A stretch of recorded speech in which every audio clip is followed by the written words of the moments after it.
Your journey is so amazing. Share with us kind of, growing up in South Africa and now you're building a company in US. Share with us kind of how that path unfolded for you. Wow, it's a long story. Well, as you know, as organizational psychologist, I have an MBA, but I come from a family of serial entrepreneurs. And so in 2000, I emigrated from South Africa to the US. I went to San Diego first because my parents were here. And, I always had a passion to come to America.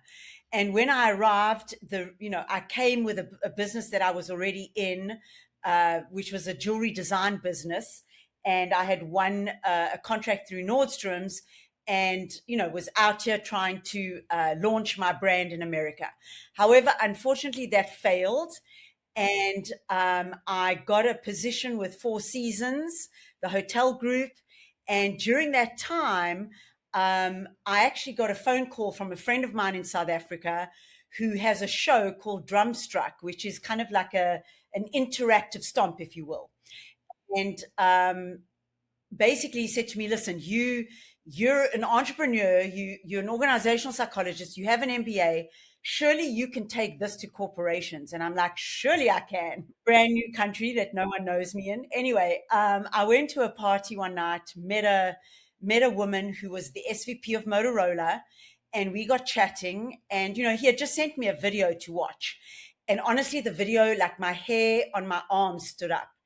And I don't know what we spoke about, but she was kind of asking me, what are you going to do in this country? And I was like riffing with her about rhythm and leadership and all of this kind of thing. And she was like, wow, I'm not going to hire a keynote speaker. I want you.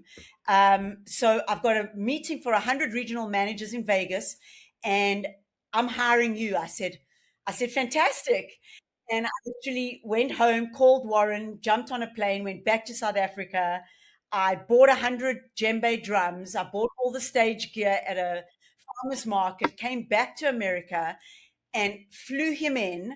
Plus, I had three, you know, West African, from Guinea, actually, drummers that I had met at. I went to a surprise kind of opening of an African art museum, and I was like, walked in, and they were playing djembe, and I was like, I want you, you. And you. I had my team. We rehearsed on in my backyard, drove to Vegas, delivered the event, and they all loved it.